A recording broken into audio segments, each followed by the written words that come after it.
What is worship? Why should I worship? How do I worship? Welcome to the Worship Project podcast with Ben, Dayne, Kira, and Ryan. If you have questions about worship, you've come to the right place. Welcome everyone to episode 5 of the Worship Project podcast. We're so glad to have you with us. My name's Dayne and I'm joined with Ben, Ryan and Kira Lee, and we've been journeying together this season talking about all things worship related. What is worship? Why do we worship? Corporate worship, personal worship. And we're sort of getting to a point now where we really want to take some time to I suppose be honest and authentic about our own worship experiences, even because we recognize that sometimes we paint this picture of how amazing and how beautiful and how awesome worship is, that we're hearing from God, that we're kicking goals. But if we're to be honest, that's not always our reality. That's not always our situation. So the first question I want to ask you all is worship something that comes easy to you? Is worship something that comes easy to you? And you can answer that in whatever way you want. Well, look, I think for me, for a large portion of my life, the answer would be no. It hasn't come easy. I feel like we've been on a little bit of a journey in our episodes, and part of that has, I think, revealed a little bit to me my own journey and my own perception of what worship is. Because I have felt like, it's not interesting. Like shiny things really attract me. Yeah. So if I find something shiny, I'm like, yeah, that's really cool. And sometimes that is a worshipy kind of thing, like I subscribe to the Dwell app. Yeah. Some of you might have done that. And they have these like morning devotions. I'm like, whoa, this is going to be great. I'm going to do this. And then after about 10 days, it's not shiny anymore. And then it just doesn't come to my mind. So I think from the perspective of how a lot of people see worship, which is kind of what we've been kind of poking people in the eye a little bit to go, actually, maybe you should think a little bit more broadly. But from the sense of what we often think of what worship is, that hasn't come easy to me. Yeah. No, I appreciate you sharing that with us, Ben. Ryan, Kira Lee, is worship something that has always come easy to you? For me, it really depends on my time of life and what's going on, because sometimes it feels really easy. I'm on a really good streak and I'm working through a book of the Bible and I'm praying and I'm like, yes, this is so good. And then other times it's much harder. Yeah. I don't think I could add anything to what you guys have said. Like, I just agree. It doesn't always come naturally. There are moments where we're on a run, on a roll. And what I have found is when something derails that, man, it can derail me for a long time. Yeah. And that's the thing I've found in my own life. It's, hey, we're going good. And when I let that little thing just take me off, it takes me off in a big way often. And that's the thing I get most frustrated at in my own personal walk with God. It's just how easy it is to just derail this time that I've come to believe is so important for me. Yeah. So, like, as we just think about our circumstances, because I resonate with what you're saying too, that there's seasons in life where it's great and sometimes where it's more challenging. But I just want us to reflect on, I wonder if we can put our finger on what are some of the barriers that we've experienced. When worship hasn't been free flowing, inspirational. Yeah. What's been some of those barriers that have been present that we've had to sort of navigate and try to overcome? I think the number one thing that I think of is, time. Yep. Yeah. If you've got a busy day ahead and, suddenly your alarm goes off and you're like, I've got to be in the car in 20 minutes or something like that. Yep. What's the first thing to go? Yep. Yeah. It's often that time with God. Mm-hmm. Yeah. Yeah. It's the busyness of the schedule. And I find right now we may or may not go there in this session, but for me, I really like to try and draw my family into the worship time. And when we're running to get to school, and I'm like, you're already late. We're already running late. I'm like, oh, should we do a little prayer? Should we read a little Bible verse, a little devotional? I'm like, kids, we gotta read the Bible. I'm like, why am I even doing this? Have you never been there before? And I'm like, okay, even if I did make the time, it's just coming from the wrong place entirely. So, I feel hard. I'm like, what am I telling my kids about family worship and personal worship if I'm rushing this thing and, so. Yeah, thanks, Ryan. And Ben, what are some... So the barriers is time, is essentially what we're hearing. Is there any other barrier you've experienced, Ben? I think there's been times that, I relate to the time one, but you've asked me for a different one. One of the things that can be a barrier for me is guilt. Yeah.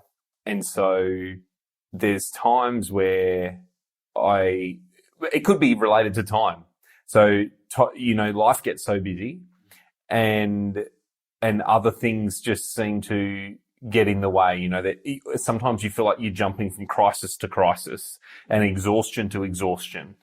And then for whatever reason, you have that moment and you're just like, I got nothing. And I think for me, especially sometimes in my days, it's nearly like I give everything to my work. And sadly, that means there's things not left for my family sometimes, but it also means that I kind of don't have capacity left for God. And so to come home and you're presented with a vegetate on Netflix or, we were talking about, I love reading really good books and having that. But that just takes some kind of mental capacity and mental energy that sometimes I just really feel like I don't have. Yeah. Mm-hmm. So to me, that's that, myself and then the guilt and energy, that all of those impact that ability. And when I say worship, I'm thinking about that personal worship that we talked about in the last episode, that specific quiet time where I want to be intentional. I want to clear my head. I want to be absolutely in the presence of God. That for me, that's the worship I'm talking about when I think about that barrier. Yeah, and I think I'm just reflecting because I resonate with what you're saying, but just to try and add something to the conversation. I think some of the barriers I have is that sometimes you can prioritize and schedule and set apart your worship time, and you're sort of sitting there, but although you're physically there, your mind is elsewhere. Oh yeah. That can be a bit of a barrier for me. Is that trying to just switch off from this, in the morning, the problem is you're like, oh my goodness, I've got all these emails. I've got to organize this. I've got this coming up. I've got to plan for this. So in the back of your mind, you got all this to do. And so you sort of go, this is just going to be, I feel like I'm worshiping now to just tick a box, right? Because I'm not here. Yeah. I'm not present. And if I do it, I feel like I'm just ticking a box. So if that's my motivation, then why even bother? Yeah. Sometimes you have these little loops in your head. Yeah. And that's and then if it's in the evening, right? It's kind of like, well, look, I'm tired. I really just want to go to bed, have a shower, unwind. But I haven't had my individual time today. So, and again, it's sort of like sometimes you yourself can actually be the barrier. Because I was going to say, just as I've been sort of mulling over the question a bit more, I think one of the barriers is my personal comfort. Yeah.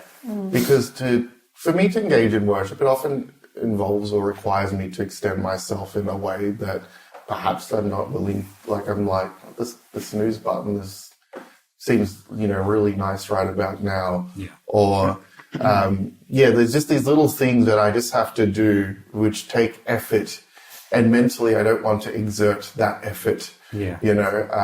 So I find sometimes, I am the obstacle, Yeah. I think of Jesus going to the disciples, can you guys come pray with me? And they just were sleeping. Yeah. And I'm like, I really understand, Jesus, why they wanted to sleep.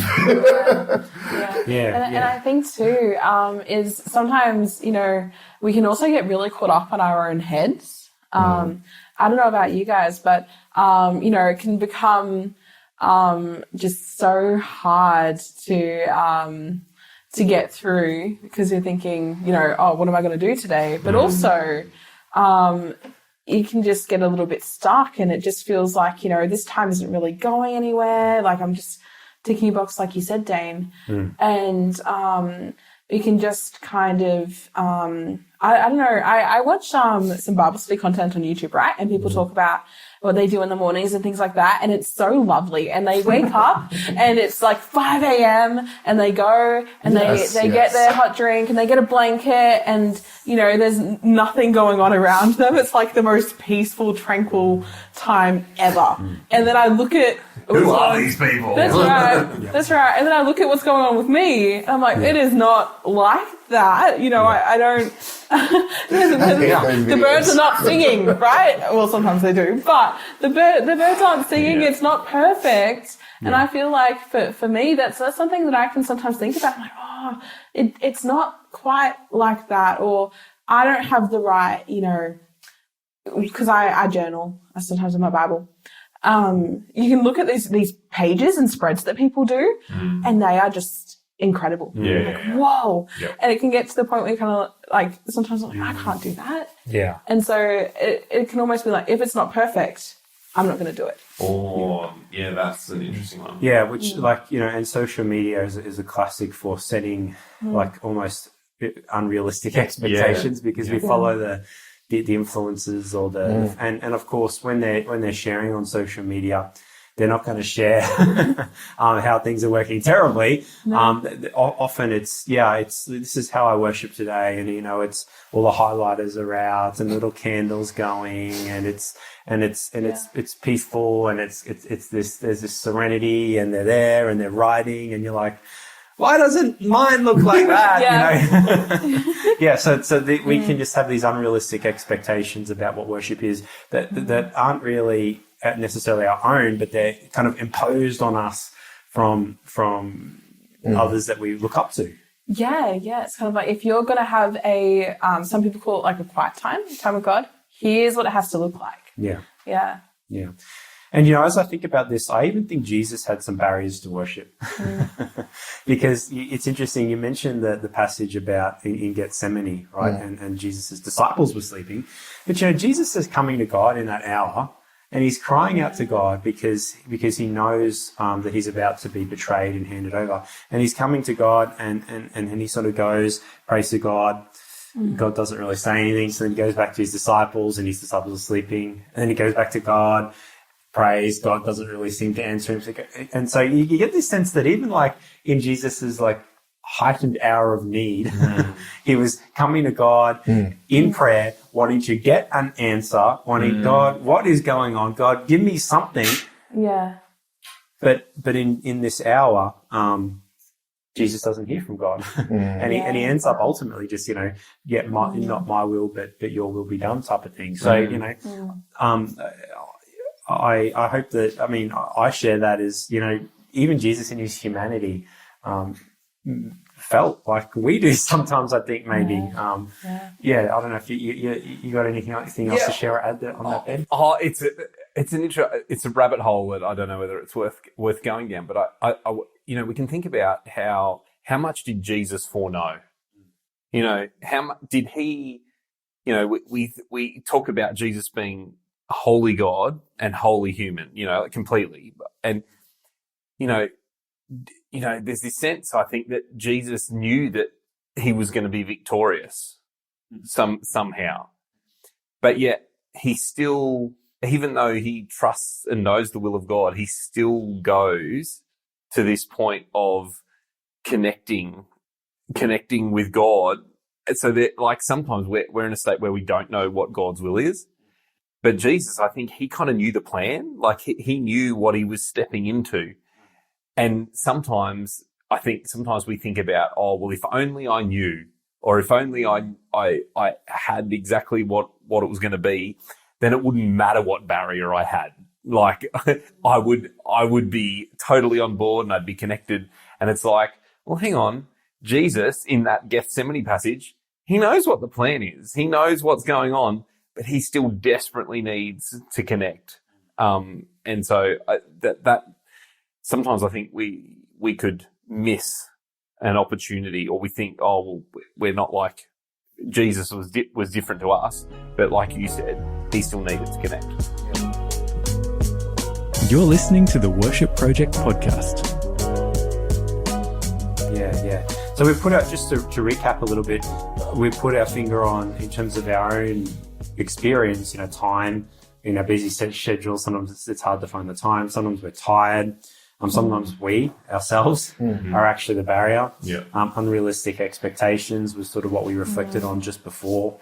I don't know. It just we'll talk about how we overcome these, or how we might overcome some of these. But are there any other barriers that you can think of that if maybe you haven't experienced yourself personally, but as pastors that we've heard from our members in terms of these barriers? Anything else you might want to add to that list?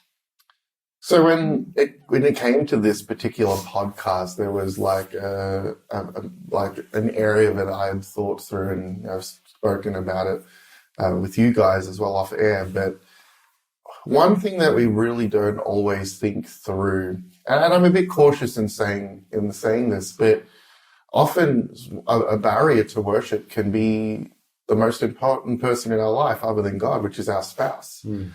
And I've had the privilege of conducting a lot of marriages, or quite a few, I should say, but you could see the impact of having somebody who shares your heart for Jesus and wanting to go through life's journey, making him a priority. If you can find somebody who that's their goal and that's what your goal is, sweet. But if that's got Jesus as the most important thing to you, and the person you're sharing life with also does not quite have the same vision of Jesus, or the need for him in their life, that can be a really hard thing as well. Yeah. Wanting to have those moments together where we read our Bible and talk it through, or, have somebody to sit with in church and null the sermon over on the drive home. Like, all of these things, I couldn't imagine life without my wife and being able to do so much of what we do on a spiritual level. And I do think that can be a barrier as well. Yeah. So just others. Sometimes that's our spouse, sometimes it's not. But what about some of our friends out there who don't have spouses or children? Some of our friends that are listening that are single. Like, I don't know, Kira Lee, I'm looking at you. Just from your perspective, I don't know, in terms of singleness, how does that perspective add value to sort of what we're saying here? Do you think, what are some things you've seen, or some unhealthy things you've seen, unhealthy attitudes? Look, there's a couple of things that come with it, right? Because I'm someone who's single and I live by myself. And so that means that I can stay up for an unhealthy amount of time watching TV. I can, I don't need to get kids to school. I can wake up later and things like that. And so there's a lot of freedom that comes with it. And there can also sometimes be a lack of accountability because of that. And so I think, in singleness, you need to be very aware of what we call self-leadership. Yeah. So, and be willing to grow in that. And that's the ability to lead ourselves. So it's things like, practicing moderation in all things in life, and just making sure that your time with God is something that you do get to, because it's so vital for us to grow in that. And I think something else as well is there's a big attitude of people who are just waiting. And it's kind of like an attitude of, life is going to start when I get married. Yeah. When I find someone, that is when I'm actually living. Everything until then is just waiting around, just preparing. But the thing is, that's not healthy, because as you just said, that you can't rely on your partner to fill you spiritually. And it's cool if you get to follow and seek after God together, but that's not something that you can rely on. And so you need your own relationship with God that's independent of that. And when you're just waiting and waiting and waiting, well, that's not, I think, very good. Some of the most powerful examples of following Christ that we see in Scripture are from single people. Jesus was single, and he spent all the time that he could with his father. Paul was single, and there's others as well who were able to just devote their time even more into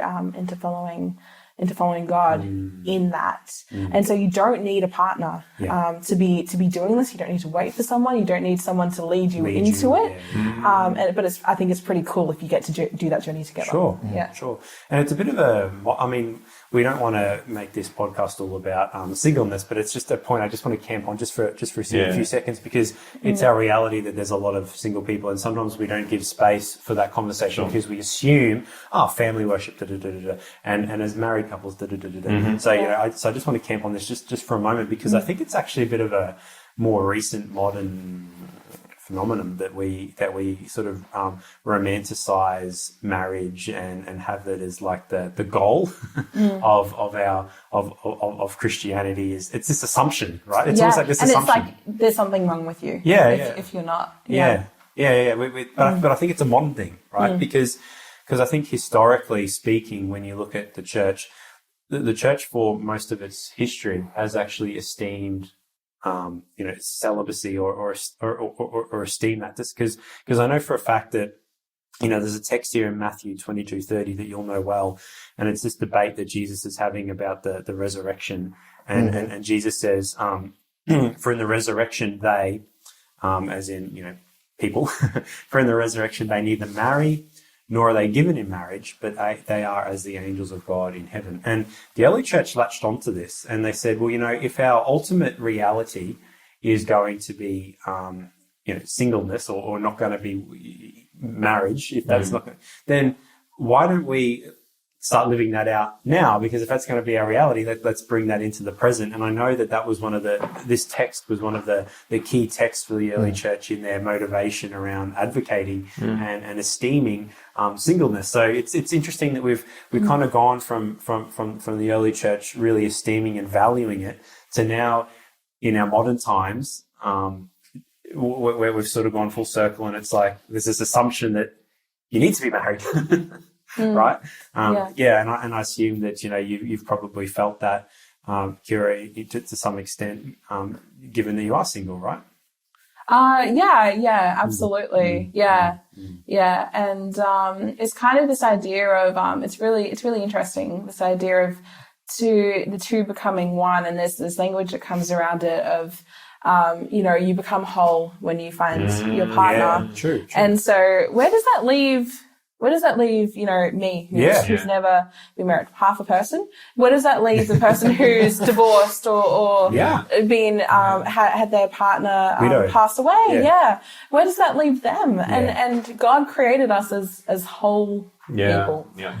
We are all created in the image of God individually, and I think it creates a really cool picture of the image of God when there's two people together, husband and wife. But I think we are created as individuals in God's image. We are whole people, and we don't start living when we find that special someone. We start living and walking with God from the moment that we choose to follow Him. The other thing I picked up on what Kiralee was saying is the temptation to wait for this, because sometimes it's like you said, marriage, but I'm married. Then it becomes, when are you having kids, or when are you going to do this, or when, and there's always another thing along. And so there's this temptation to wait for the weather to be just right, and that's a barrier to be in a place where you're like, well, I'm not ready, or, I don't have the right Bible translation, or you're waiting for all of these things to come in place. And, like I think it was our first episode, we talked about, would you worship if you had this finite time? And it's like, yes, you would. Okay. So don't wait, don't like, I think, one of the things that really helps me when I think about personal worship is just show up.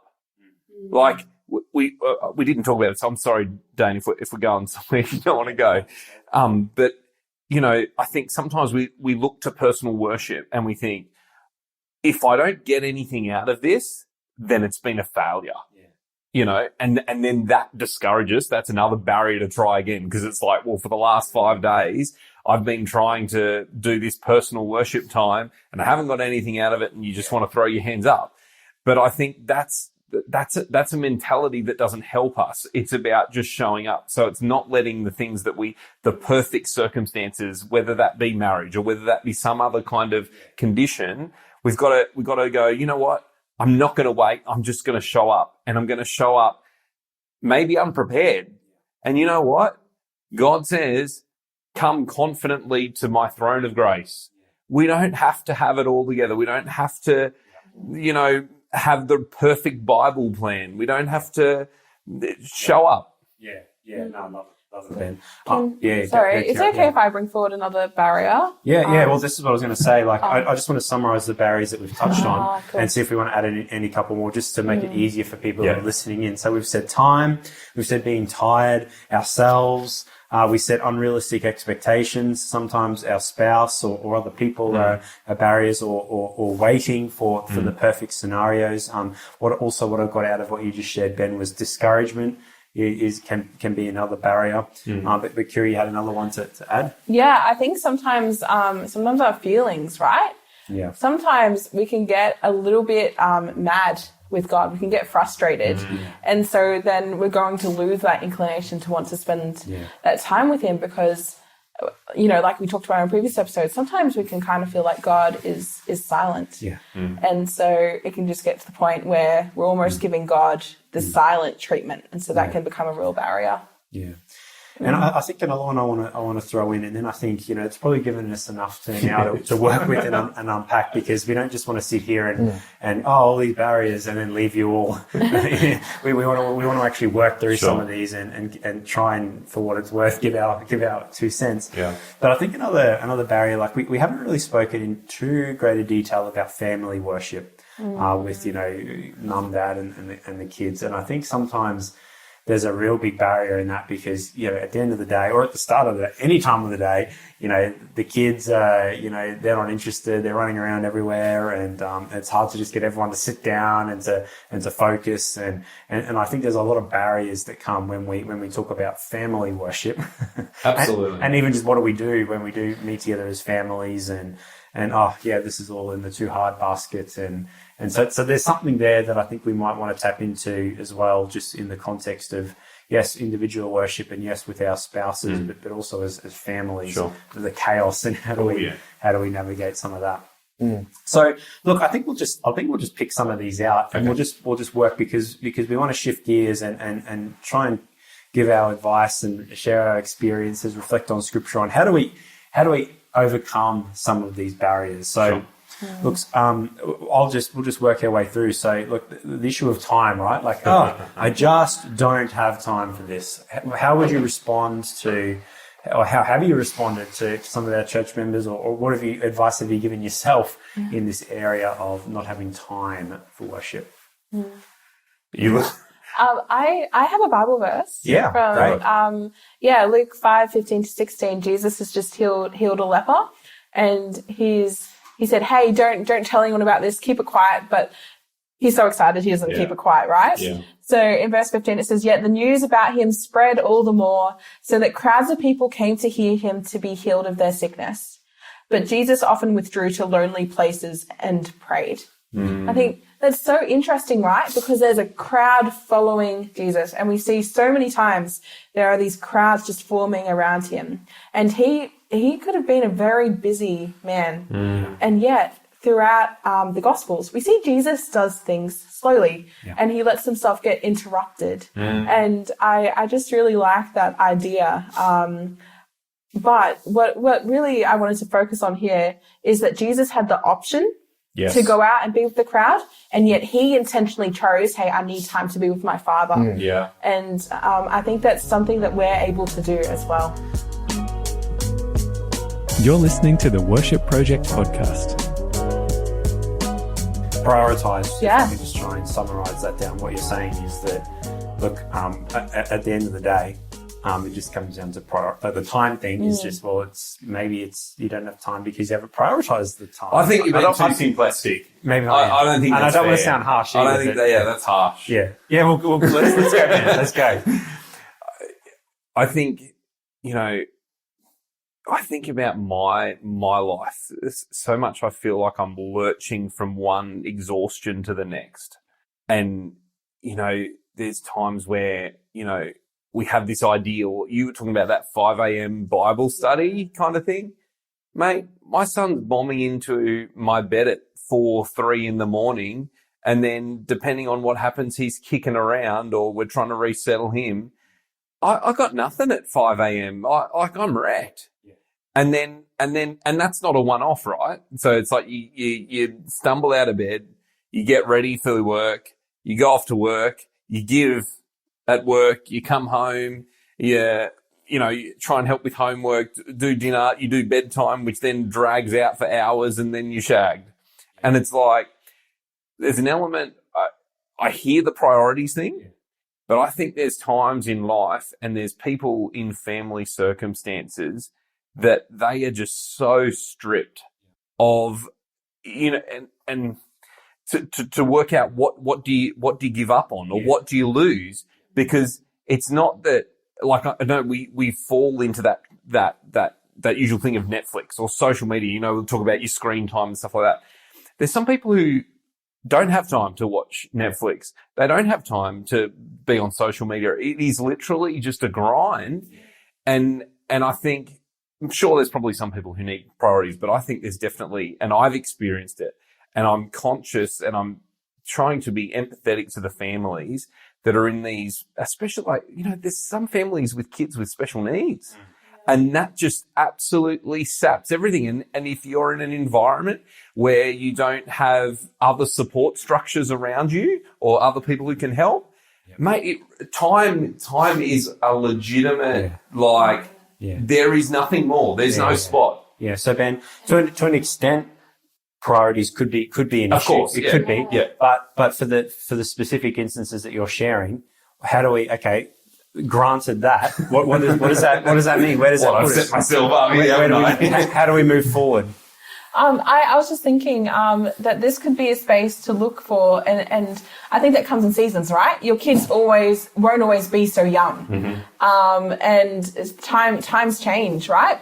And there's even some situations where if it's so hectic, that might actually be unhealthy, and you might need to reconsider that and how that's working for you. But that's another conversation, right? Yeah. But I think looking for moments of margin. And so if you are truly that hectic, let's say you have, a little bit of time in the car on the way to and from work.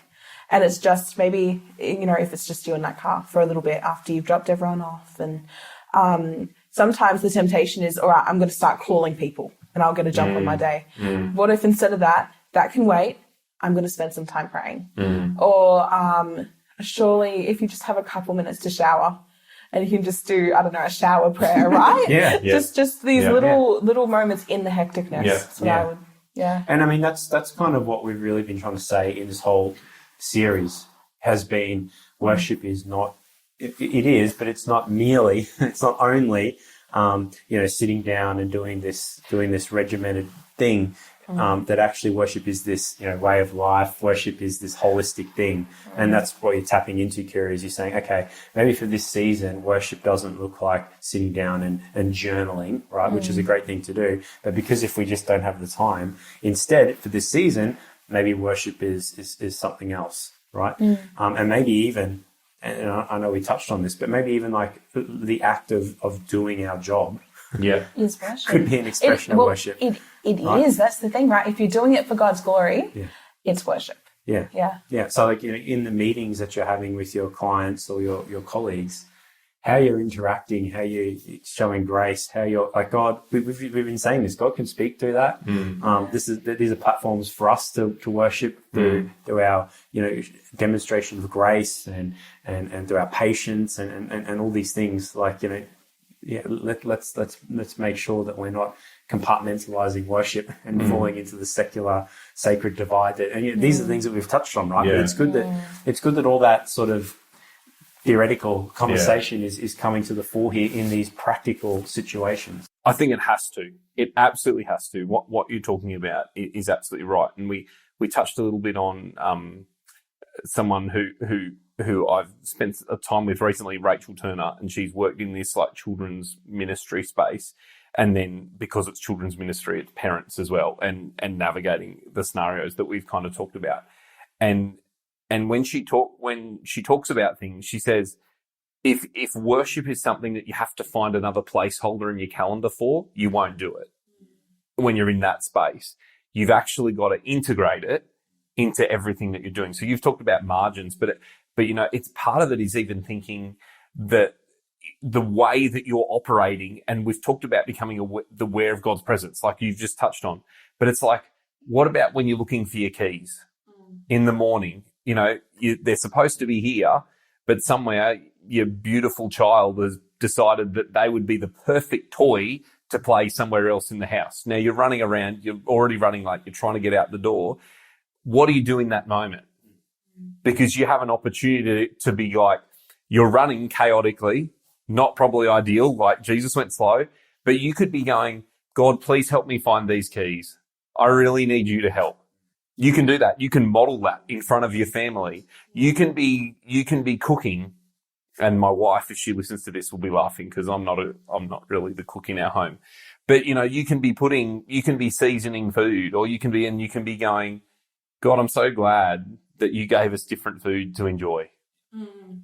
Like, imagine how boring food could be if there was just one type of food. So it's trying to integrate these different things, maybe it's putting washing in the dryer and going, God, I'm thankful that I've got a dryer because the weather's rubbish today, and that would just make my life harder if I had to find out where to hang this inside. So it's this constant kind of thing that's integrating, and I feel like that is the short circuit to the time problem. Yeah. So the time there might be a reprioritization that needs to happen, but there's also this integration that we're talking about now. But Ryan, I just want to come to you because just to give you space like this, like Kira and Ben jumping in, sharing some great thoughts. But in terms of overcoming this time barrier, is there any other suggestions or advice that you're able to share?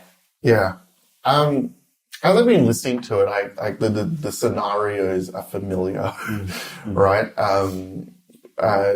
In the different stages of life, family, married with no kids, single. And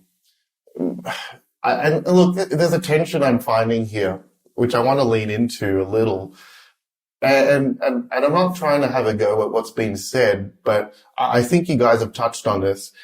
I love when Jesus describes the kingdom as, this treasure that's been hidden, and this guy sells everything he has to get the field where the treasure's buried, right?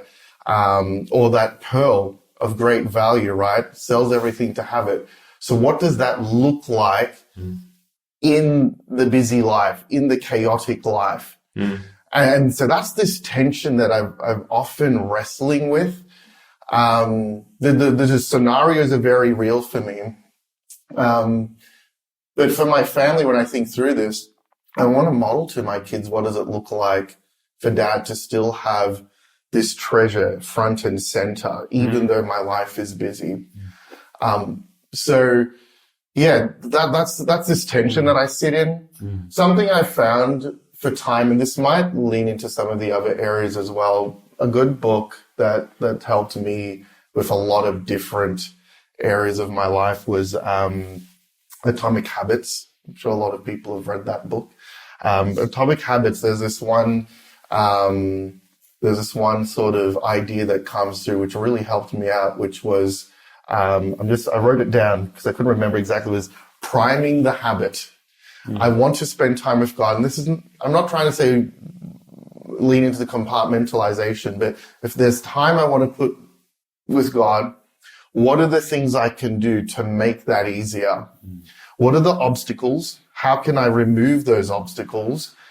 For instance, if I want to go running, one of the things he says, and it's actually helped for me, Just to clarify, everyone, yeah. this is Atomic Habits by James Clear. James Clear. James Clear. Yeah, So yeah. just a shout out, just in case someone's like, oh, what was that book? Atomic Habits by James Clear. Yeah. So he says if you want to go for a run, and you know you want to go for a run at 6 a.m, maybe you need to put your shoes out, your shorts, your singlet, fill the bowl with cereal, so it's ready to go. Yeah. So you wake up, a lot of the decisions have already been made, Yeah. and you can step into it. And I found doing some of those things with spiritual goals in mind were just as helpful. Put my Bible out on the table. Yeah. Have a timer so my, maybe my coffee machine turns on, or I don't know, whatever the thing you do. But are there some things I can do that makes it a little less of a burden to get to the time I want to spend with God? That's something that's been helpful with me on the time front, because often I'm trying to run around, find this and that to make it all happen. And that's been a little practical, helpful thing for me. Yeah. And, I think like the time barrier that we've just spoken about, it actually links to so many others, because I think about the other barrier that we identified, which was unrealistic expectations, right? Maybe the reason why we think we don't have time is because our picture of worship is this picture of sitting down with the candle going and and so we've built this mental model of worship is this. Yep. And it's actually, it's great. There's nothing wrong with it. But we've just sort of, our default has been that's what worship is. So I think this time thing links itself to these other barriers like unrealistic expectations. So I suppose, how do we set realistic expectations? Like how can we navigate that barrier of, we've got this picture of this influencer who's got this picture of worship, and how do we respond to that? I like what Ryan was talking about, the habits, because something else that I've read about habits, and it might come from Atomic Habits, I don't remember, but someone was actually saying you don't have to commit to going on the 5 kilometer run. Why don't you commit to putting your shoes on? Yes. Yeah. And so and to me, I don't know if you can see the link here with expectations, because if you think that you're going to read through a book of the Bible every week or something like that, that sometimes that can be just there's so many, and like Ryan was saying, those decisions, there's so many moving parts that have to come together to make that possible. Whereas what if we said, I don't know, maybe I'm going to sit at the table with my Bible, and that's what you committed to. And say like a quick, Lord, thank you for my day today. And then maybe, and this is what I don't know if it is Atomic Habits, but the person that I was reading was saying, when you put your shoes on and you're at the front door, all of a sudden it's like, well, it actually wouldn't be that hard to walk around the block because I'm dressed and I've got my shoes on. And if we sit at the table with our Bible and you go, well, actually, it wouldn't be that hard to open to, somewhere in Matthew and read a story. And then you might do it. But if you had in your mind, I'm going to read a story, it's just too much. And so I wonder whether there's a link there with our expectations, that we maybe we need to lower our expectations and the pressure that we put on. Like, Jesus says, my yoke is easy, my burden is light. So how often do we fall in this trap that we're loading ourselves up with these expectations of what we're supposed to do? And God's going, no, it's not meant to be a burden. It's meant to be light. And so maybe we need to just ramp down. And then the cool part about that is that you end up doing it because you want to. Like if you get to that table and you're like, you know what, it's not that hard. And then who knows, you might even get through that. I'm pretty sure it's the same book, but it's the idea of a keystone habit. Okay. It's a habit that generates activity to the next thing, and it has this domino effect. That's what you've described. Sure. Yeah. Yeah. So that's actually a really good response, I think, to overcoming these unrealistic expectations. You're listening to the Worship Project podcast. But any other? I think of the saying as you're describing everything, Ben. But it's just that perfect is the enemy of good. And I think in our worship time, and clearly the description of the influencer. Oh my goodness. I always feel horrible. I'm like, oh my goodness.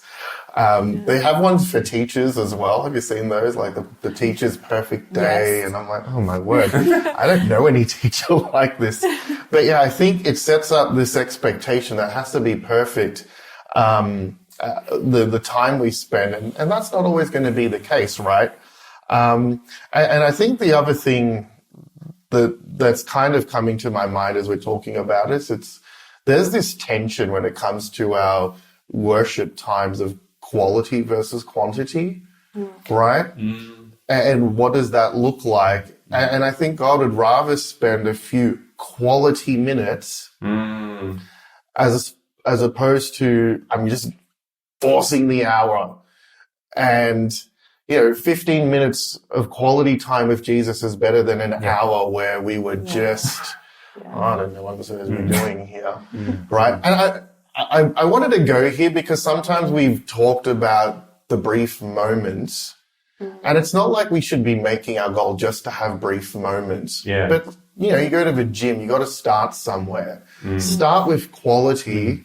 And maybe the quantity will increase in time. But I think the goal is to have spent time and left in his presence. For me anyway. Yeah. So those are two things that have sort of helped me a bit. It's just perfect is the enemy of good. And what's that balance between quality and quantity? Yeah. Yeah, brilliant. And if you were trying to read through a whole chapter, like as in like that was your goal, what happens if you come across a verse that you're like, you know what, that I don't know what that means, or that challenges me, and if your expectation is I'm going to read through this chapter, you could actually miss something beautiful that actually kind of really slowing down and going, hang on a minute, is this what God's really saying? Like, this is what he was saying to these people, and is he saying that to me? And maybe that's where we've got, because it'd be very easy to, okay, I've read my chapter, I've ticked it off, and you could have missed something beautiful that God wants to tell you in one verse. No, I love it. I love it. I as you were just talking, like I'm thinking about family worship because I'm thinking about our families, and sometimes I think we can have these unrealistic expectations that our family worships are going to be like this deep Bible study or something like that, right? And unless we're unpacking these, unless we're unpacking these gems, whatever family worship, what came to mind is just the counsel that we've received from Ellen White. It's in Testimonies to the Church. She says, talking about the family worship, she says, the service should be short. When a long chapter is read and long prayer offered, the service is made wearisome. My wife's thrown that one at me. And at its close, a sense of relief is felt. God is dishonored when the hour of worship is made dry and irksome, when it is so tedious and so lacking in interest that the children dread it. Like this is Ellen White saying, hey, don't make it. And then she goes on, and I'm going to jump ahead a bit. The prayer offered should be short and pointed. In simple, earnest words, let the one who leads in prayer praise God for his goodness and thank him for his help. So, it's Testimonies to the Church, volume 7, I think. And so what I'm trying to draw out of that is, again, we have these unrealistic expectations where we're actually counseled, just keep it short, simple, pointed. So, Dayne, don't true drag it out. story, because of that actual quotation, I apologized to my family. Yeah. I was like, Dad's just gone into pastor mode and he wants to expound, and it's not made Jesus fun. I had to apologize to my family about that because I'm like, I grew up in that environment. Yeah. And it was torturous for my sisters and I. And I'm like, why am I repeating this? But I think we default to what we know. Yeah. So I'm so appreciative. Somebody in podcast land had to hear that quote. Yeah. So, family worship could just be busy mum rushing the kids off to school. It's like, hey, we're in the car. Let's just, before we leave, let's just have a quick prayer. And it's short and it's simple, but it's, you're just sort of, you're prioritizing it. but you're integrating into your life. You're keeping it short and simple, and you just, all these barriers, time's gone, unrealistic expectations have gone. Like, you're just eliminating all these barriers just by doing these simple sort of gestures, right? And I was thinking, right, life is messy. It's not gonna be perfect. But like you said, just being able to have those moments before God's throne of grace and being able to bring your family there as well is so amazing, right?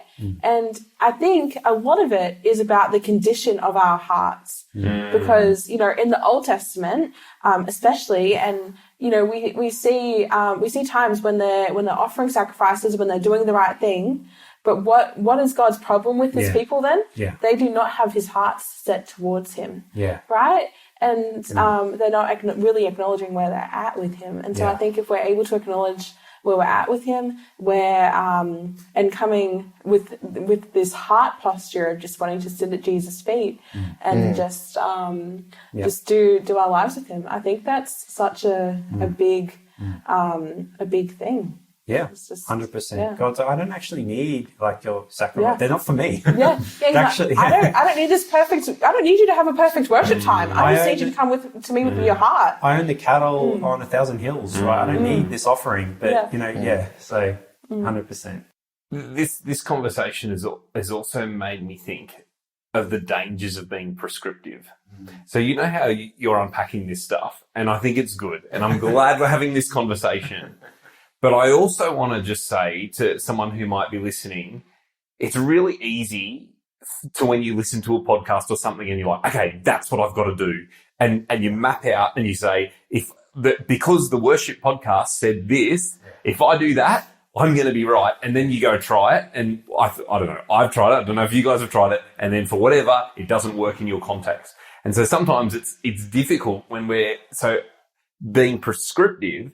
And the reason that it jumped out at me when Ryan was talking about how he's doing family worship, for the other side for me is I kind of grew up in a home where it was kind of that kind of thing, and I dread it, like Ellen White says not to do. But you know what? That's been a barrier for my family, because I've been so scared at times to make my family dread worship that, you know what? I haven't done family worship. So that I'm trying to put some kind of balance here to go, we're trying to share ideas that we hope will be helpful, but these aren't like foolproof. These aren't going to be the thing, because it would be a disservice to your family if you listen to that Ellen White quote and you think, man, if I can't make this interesting and exciting, then we should never do family worship. It's good something to try, but like Kira Lee was saying, is like, what's your heart? Like, bringing what you've got and trying. And you know what? You're not going to get it right every time. And that's okay. Yeah. Show up. I think with, when we think about the personal and the family, a lot of it is trial and error, and I think we're afraid of it going wrong, but it's an opportunity to know ourselves a little bit better, what worked. I mean, for my family, I've got two highly energetic boys. They look born with, I don't know, ants in their pants. And I was trying to fit something on them. Yeah. That just wasn't a good match. And, it took a little bit of stepping back. Let's adjust a little. Let's course correct. And we got it perfect now? No. Yeah. I mean, it's a constant, thing we're working on. But I would say, don't give up. Like, keep trialing, keep experimenting. Yeah. I wanted to read Deuteronomy 6. This is where, there's this beautiful passage, Deuteronomy 6, and in verse 6 it says, "And these words that I command you today shall be on your heart. You shall teach them diligently to your children." So there's this importance here of passing on to the next generation. "You shall talk of them when you sit in your house and when you walk by the way and when you lie down and when you rise." Like you see, there wasn't just a one context in which the passing on of faith needed to happen. Yeah. You needed to look for the little moments, the little opportunities to slide a Jesus conversation in. And I have found that's not just valuable with my kids, but with my wife. Yeah. I love doing it. I love doing it with my mates in ministry. These are little opportunities we can have to direct our thoughts upwards and have moments of worship through the day. So even scripture points at us, just keep, looking for those spaces. I think we touched on it, Kiralee. So don't give up, people in listeners' land. Yeah. And sometimes what I say to people, I don't know if this analogy is helpful at all, but sometimes when I'm busy, like I might not have time to eat breakfast in the morning, right? I might sleep in a little bit. I've got a meeting at 8 in the morning or whatever, and you get up and you're just busy getting dressed and you race out the door. And then it might get to 10, 11 o'clock and you're like, oh, geez, it's because I missed breakfast this morning, right?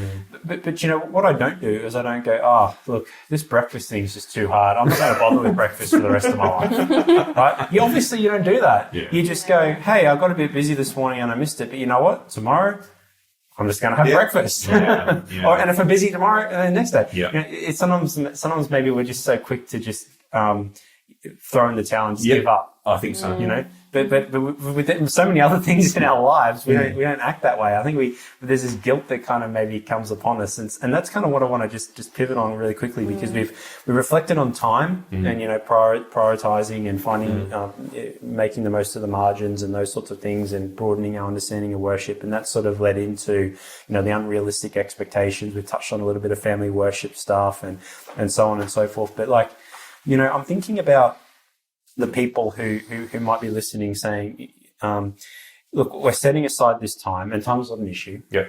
We're opening the Word and we're reading it, but just nothing is happening.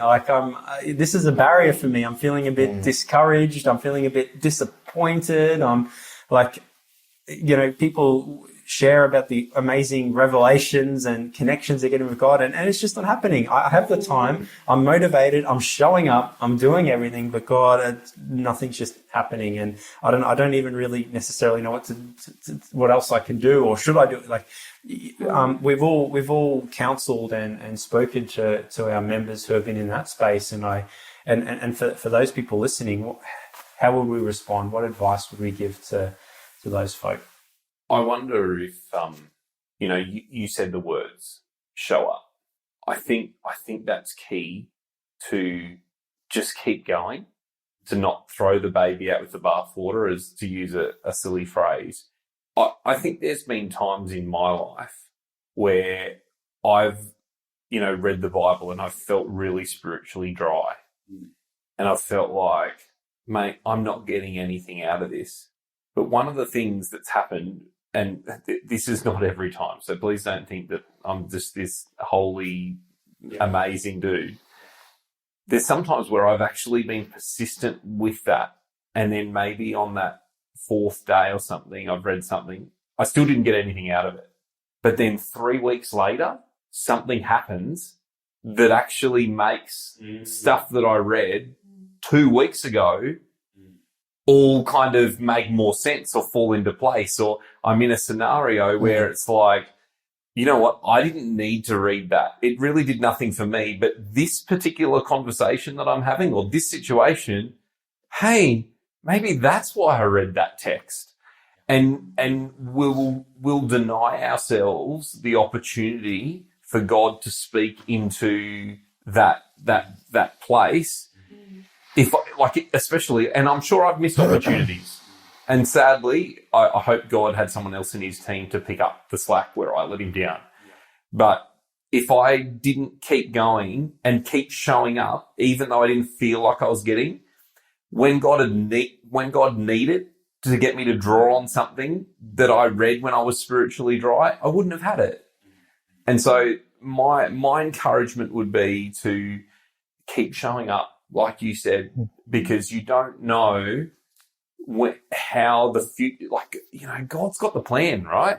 He knows what's coming. He can foresee, and you can't.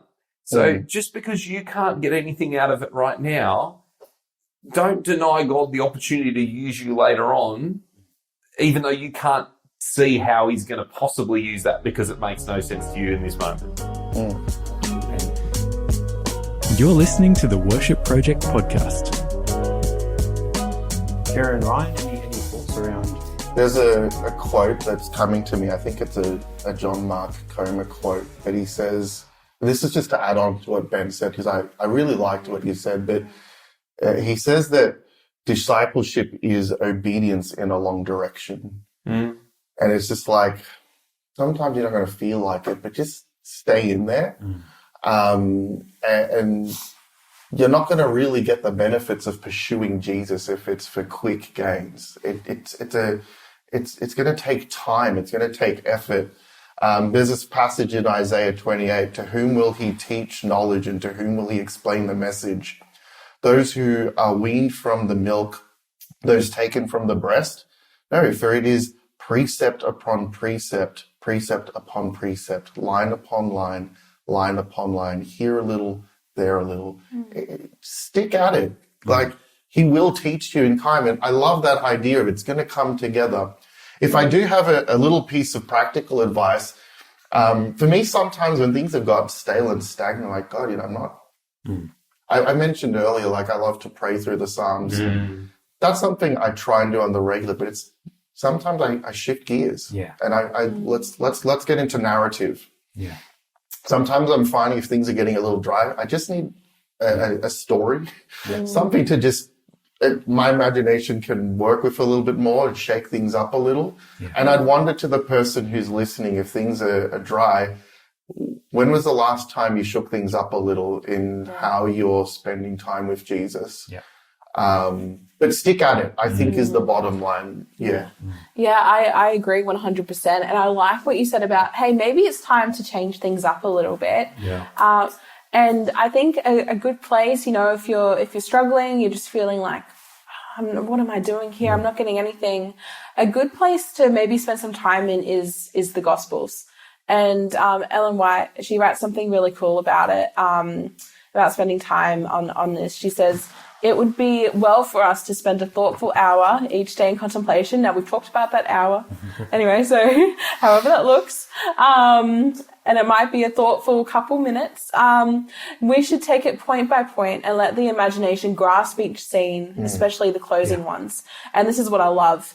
As we thus dwell upon his great sacrifice for us, our confidence in him will be more constant, our love will be quickened, and we shall be more deeply imbued with his spirit. I love that quote. Thanks for sharing that. Perfect. Because look, what I'm hearing is persistence, and I want to affirm that. But I suppose I just want to say, look, adjustments, as much as persistence is true, little adjustments, and you alluded to this, right? Because there's just so many different ways of reading our Bibles. Right? Yes. There is praying through the Psalms, and there is getting into narrative. But even further, just on this train of thought with narrative, there's actually there's something that I've tried a few times that sometimes it's been great, sometimes not. But just like immersing yourself in the narrative. So like read through the story of the boy who brought the loaves of fish and the loaves and the fish to Jesus, right? But just immerse yourself in that story. So imagine that you're like the boy, right? Yes. And you're like, okay. So I'm in this story, and what am I seeing? What am I hearing? What am I smelling? Yeah. And how are people looking at me? And as I turn around, like imagine that you're the person in the actual story, right? And just journey with that. Like that's a way that you can read the Bible in a narrative sense, by immersing yourself in the story and asking some of those sensory experiences. Sometimes that's been actually really, really helpful for me. Other things that have been really helpful for me, I've just finished reading through the book of Deuteronomy, and my practice there was like just paying attention to words that are repeated. Okay, so sometimes you just read through a passage, and maybe all you do is just highlight the words that are repeated 2, 3, 4 times, right? And it's so interesting when you do that. And see what comes out. So in Deuteronomy, for example, one of the words I just kept finding myself highlighting was the word remember. And it just got me thinking.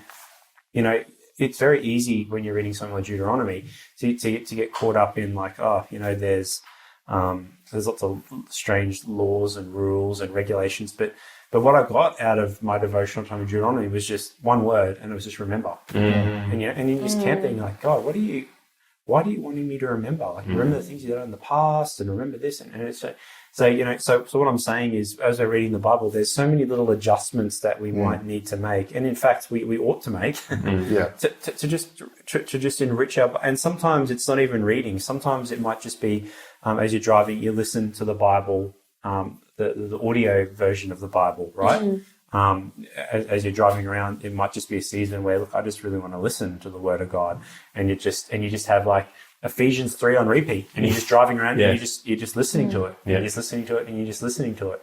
Can I just add something? Like you've mentioned, like we must change how we read, and I think that's true.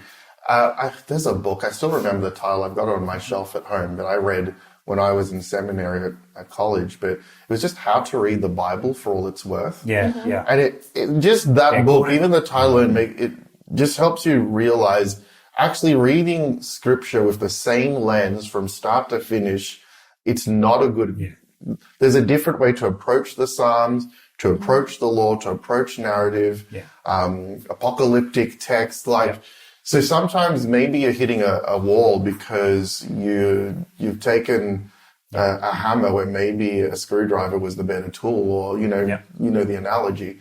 So if you're stuck, maybe you need you've been taking the same approach for too long. Yeah, How to Read the Bible for All It's Worth. I think it's Gordon Fee who might be the author of that one. Kira's nodding her head. Yes. That's a great one. But even what I was trying to say is, like my current Bible that I'm reading from doesn't have any notes, any comments, anything in it, right? Because I used to have a study Bible that had that, and I found that I was spending more time like reading what other people were saying than just so currently my Bible reading is this Bible, and it's got nothing, and that's great, but I may not camp like this forever. Like there may be a season coming up where I revert back to a study Bible that's got comments and footnotes and everything in there. I know someone gifted me an archaeology Bible, right, which has got all these interesting maps and figures. I've touched on it a bit, but I haven't really immersed myself in there yet because that's not where I'm at. But there's so many. I say all this to say, and we could spend a whole episode talking about all the different resources and ways and strategies that we can read our Bibles. But if we're coming up dry, yes, persist. But yes, maybe this is time to make some little adjustments, because there's so many ways you can do it, and surely you can find some way that's going to resonate. But team, can I suggest one more? Yeah. We'll go for one more. What were the ones you said? Use it, persist, adjust. Yeah. The other one to think is maybe include someone else. Yep. And what I mean by that is, and this happened to me this morning, I kid you not. Someone sent me a text and said, "Hey, I'm going to pray for you today. Is there anything you'd like me to pray for specifically?" And this is not the first time this particular person's done that. And it's not regular. It's haphazard. It might happen every 3 to 6 months. I don't know. And I was able to respond, "I'm going on a podcast today. Can you please pray that the things that we talk about will be useful and helpful?" Now, the cool thing about that is when you invite someone else into that worship space, you open up the opportunity for God to work through you. And that can be an amazingly rewarding experience. That can be the water in the desert, because you can feel so useless from a spiritual perspective, but to invite someone else into that worship space and offer it. And sometimes I've been blessed in there's been times where I thought I was texting someone something really innocuous, and yet they came back to me and they said, "You don't know how much I needed that today. You've been an agent of God to me by sending me that text," or whatever that may be. Yeah. And that can be a thing that helps in spiritual dryness. So if you find yourself, you're on your own, you're trying to do this, you're struggling, one of those, it's kind of an adjustment, but try and include someone else, because God, that might be God's way of actually feeding you because you're helping someone else. Well, look, team, we've gone through all these barriers, right? And just to recap: time, tired, yourself, unrealistic expectations, spouse, other people, singleness, family worship, discouragement, feelings. There's some of the ones that we touched on. I think through all of the conversation, we've addressed some of them. We've addressed all of them in part, but it's really just the tip of the iceberg. But it's been beneficial for myself, and I hope that our listeners have been able to at least get some little nugget that they could go apply to their own worship time or encourage someone else with. But we're sort of getting towards the end of this season. And what we want to pivot to in our next episode is really drilling down on the topic of worship in a crisis. Okay, so we've been talking about the everyday life and how that can get a bit mundane and a bit. But what about like when everything's falling apart? Okay, what about when things go really, really badly? What does worship look like in that time? Because if we're honest, that's when sometimes we feel least in the mood to want to worship. So what does that look like? So worship in crisis is going to be what we're exploring in our next episode, and we can't wait to have you join us for that episode. But for now, may you go in peace and may you be blessed. Thanks for listening to the Worship Project podcast. Subscribe to the show on all good podcast platforms. Find us, follow us, and let us know what you think about today's show at the Worship Project Australia on Facebook, Instagram, YouTube, and TikTok. Discover more at theworshipproject.com.au.